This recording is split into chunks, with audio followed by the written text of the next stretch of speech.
ទឹកថ្លាថ្លាសាច់ត្រីដុំរសជាតិឆ្ងាញ់បានញ៉ាំម្ដងហើយដឹងតែចង់ញ៉ាំម្ដងទៀតដែរនំបញ្ចុកទឹកម្ហិចគឺជានំបញ្ចុកមួយដែលល្បីខ្លាំងនៅខេត្តកំពតថ្ងៃមិញខ្ញុំបានទៅផ្សារឃើញត្រីហែគេលក់ឡើងធំហើយល្អមែនតើឃើញត្រីនឹងភ្លាមនៅឃើញនំបញ្ចុកទឹកម្ហិចពួកអីទៅកំពតលើកណាក៏ដែរចោលដែរនិយាយទៅនំបញ្ចុកទឹកម្ហិចហ្នឹងគឺថារសជាតិឆ្ងាញ់ហ្មងហើយត្រីនឹងធំមកបងប្អូនតែយកមកធ្វើនំបញ្ចុកហ្នឹងគឺរសជាតិឡើងឆ្ងាញ់សំខាន់មានជាតិមែនតើត្រីហែហ្នឹងជាប្រភេទត្រីសមុទ្រហើយពេលដែលយើងយកមកធ្វើទឹកនំបញ្ចុកហ្នឹងគឺរសជាតិឆ្ងាញ់ខ្លាំងពេលដែលយកមកហ្នឹងខ្ញុំកាត់កង់ហើយខ្ញុំដាក់ស្ងោរវាសិនហើយនៅពេលដែលខ្ញុំដាក់ដាំទឹកស្ងោរត្រីហ្នឹងខ្ញុំចាប់ផ្ដើមរៀបចំបន្លែនំបញ្ចុករបស់ខ្ញុំនិយាយទៅបន្លែនំបញ្ចុកយើងមានអីទេមានតែផលិតទៅសក់ត្រយូងចេកអីនឹងឯងហើយចំពោះតិចនិចដែលខ្ញុំចាត់ត្រយូងចេករដងគឺខ្ញុំច្របាច់ក្រូចឆ្មាចូលក្នុងទឹកដើម្បីកុំឲ្យត្រយូងចេកខ្ញុំចាត់ទៅវាឡើងខ្មៅបងប្អូនសាកធ្វើបែបហ្នឹងត្រយូងចេកពេលដែលយើងចាត់ម្ដងគឺអត់ឡើងខ្មៅទេចំពោះខ្ញុំវិញពេលហូបនំបញ្ចុកដាក់បន្លែកាន់តែច្រើនគឺកាន់តែឆ្ងាញ់ហើយថ្ងៃនេះបានទិញជាមួយនឹងផ្កាកំប្លោកចូលមកដាក់ជាមួយនំបញ្ចុកហ្នឹងរសជាតិរហូតតែឆ្ងាញ់ទៀតហើយនៅពេលដែលខ្ញុំរៀបចំបន្លែរៀបចំអីហ្នឹងហើយងាកមកមើលទឹករបស់ខ្ញុំគឺវាចិត្តពុះហើយអញ្ចឹងខ្ញុំចាប់ផ្ដើមដាក់អំបិលដាក់ស្ករឲ្យចូលដើម្បីវាមានជាតិបន្តិចណាពេលយើងដាក់គ្រឿងរួចរាល់ហើយខ្ញុំចាប់ផ្ដើមដាក់កង់ត្រីដែលខ្ញុំកាត់មិញហ្នឹងចូលចំពោះត្រីង៉ែហ្នឹងបងប្អូនយកទៅធ្វើទឹកនំបញ្ចុកអញ្ចឹងក៏បានយកមកខឬមួយក៏អាំងក៏ឆ្ងាញ់ដែរត្រីង៉ែហ្នឹងបើសិនជាយើងបានត្រីទូចហើយយើងយកមកអាំងនិយាយទៅសាច់គេឡងស្វិតដូចសាច់មាន់អញ្ចឹងហើយពេលដែលខ្ញុំដាក់សាច់ត្រីហ្នឹងចូលហើយខ្ញុំដាំខ្ទឹមសជាមួយនឹងខ្ទឹមក្រហមដើម្បីដាក់ចូលក្នុងទឹកស្ងោរត្រីហ្នឹងចំពោះស្លទឹកម្ហិចហ្នឹងអត់មានដាក់គ្រឿងអីច្រើនទេប៉ុន្តែរសជាតិចេញមកគឺឡងឆ្ងាញ់ហើយឡងមានជាតិហ្មងហើយចំពោះស្លហ្នឹងវិញបើសិនជាយើងយកត្រីរស់ឬក៏ត្រីទូអីយើងយកទៅធ្វើក៏អត់សូវមានជាតិដូចត្រីសមុទ្របងប្អូនមានត្រីង៉ែហ្នឹងទេអាចប្រើជាប្រភេទត្រីសាបាក់ជំនួសក៏បានដែរណារសជាតិឆ្ងាញ់ដូចគ្នាថាប្រភេទត្រីង៉ែនេះពេលដែលយើងស្លទៅគឺរសជាតិវាឡើង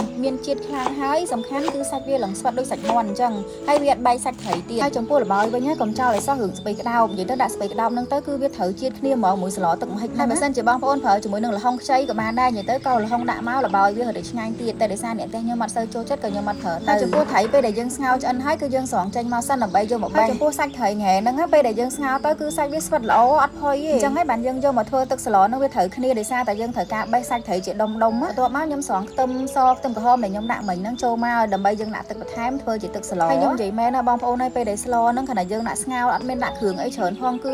ឺក្លិនវាឡើងឈ្ងុយហើយមានជាតិហ្មងបន្ទាប់មកខ្ញុំដាក់ទឹកសយើងចូលបន្ថែមដើម្បីឲ្យបានច្រើនតិចយើងធ្វើជាទឹកស្លហើយកំឡុងពេលដែលខ្ញុំដាំទឹកស្លហ្នឹងខ្ញុំធ្វើបន្លែខ្ញុំឲ្យហើយខ្ញុំស្រង់ត្រយូងចេកស្រង់អីចេញមកហើយត្រយូងចេកខ្ញុំឃើញអត់មានខ្មៅទេនៅសដដែលទៅឲ្យទៅចិត្តត្រយូងចេកលើកណាក៏ដាក់ក្រូចឆ្មាដែរបើសិនជាអត់ដាក់ទេគឺត្រយូងចេកយើងឡើងខ្មៅហើយអត់ស្អាតទេអត់ល្អមើលទេបន្ទាប់ពីខ្ញុំរៀបចំបន្លែហើយខ្ញុំមកបេះសាច់ត្រីបងប្អូនឃើញសាច់ត្រីនិយាយទៅឡើងដុំមកឡើងស្វិតហ្មងហើយចំពោះទឹកស្លហ្នឹងវិញយើងអត់មានដាក់គ្រឿងអីច្រើនទេពេលដែលខ្ញុំដាំទឹកពុះគឺខ្ញុំដាក់ជាមួយទឹកត្រីជាមួយនឹងអំបិលហើយនឹងប៊ីចេងស្ករតែប៉ុណ្្នឹងឯងតែចំពោះស្ករវិញខ្ញុំប្រើស្ករត្នោតខ្មែរយើងខ្ញុំអត់មានប្រើស្ករសទេអ្នកខ្លះពេលដែលគាត់ប្រើស្ករត្នោតទៅគាត់ថាខ្លាចឡើងក្រហមទឹកតែអត់ក្រហមទេបងប្អូននិយាយទៅពេលដែលយើងដាក់សាច់ត្រីដាក់ស្លឹកខ្ទឹមទៅទឹកយើងឡើងថ្លាឆ្វងហ្មងហើយចំពោះស្លទឹកម្ហិចហ្នឹងគឺអត់ចោលទេជាមួយស្លឹកខ្ទឹមហើយនឹងម្ទេសខ្មែរយើងចំពោះស្លឹកខ្ទឹមវិញគឺយើងហាន់ល្អិតចឹងមកហើយស្លឹកខ្ទឹមយើងដាក់រឹតតែច្រើនរឹតតែឆ្ងាញ់បន្ទាប់ពីខ្ញុំដាក់គ្រឿងគ្រូហើយអស់បងប្អូនឃើញទឹកស្លរបស់ខ្ញុំគឺឡើងថ្លាអត់ក្រហមទេហើយបន្ទាប់មកគឺខ្ញុំចាប់ផ្ដើមដាក់សាច់ត្រីចូលហើយកន្លែងហ្នឹងពេលដែលដាក់សាច់ត្រីចូលហ្នឹងឡើងឈ្ងុយមែនតើបងប្អូនហើយបន្ទាប់មកខ្ញុំដាក់ស្លឹកខ្ទឹមដែលខ្ញុំហាន់មិញហ្នឹងចូលនិយាយមែនបងប្អូនទឹកស្លឡើងមួយឆ្នាំងហៀហ្មងប៉ុន្តែហូបតែមួយផ្លែទេអស់ហើយដោយសារអីវាឆ្ងាញ់ហើយវាមានជាតិហ្មងហើយបន្ទាប់មកខ្ញុំដាក់ម្ទេសចូលហើយម្ទេសហ្នឹងបងប្អូនឃើញដាក់ច្រើនចឹងមិនតែហឹលទេដោយសារយើងអត់មានញិចវាឬមួយក៏ធ្វើឲ្យវាបែកបងប្អូនឃើញសាច់ត្រីនិយាយថាយើងដាក់ម្ងាស់ដាក់ស្ងោរមិនក៏នៅតែសាច់ត្រីយើងនៅដុ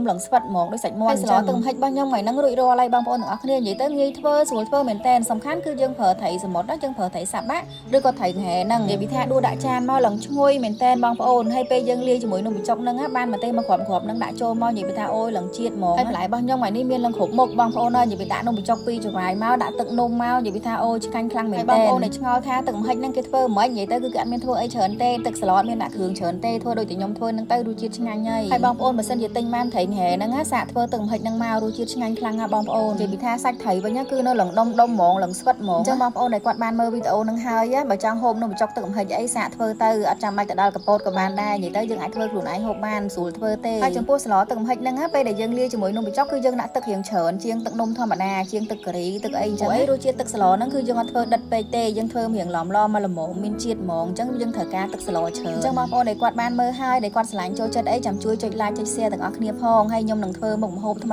ច្រើនទៀតសម្រាប់បងប្អូនទាំងអស់គ្នាមើលអរគុណច្រើនបងប្អូនទាំងអស់គ្នាបាយបាយ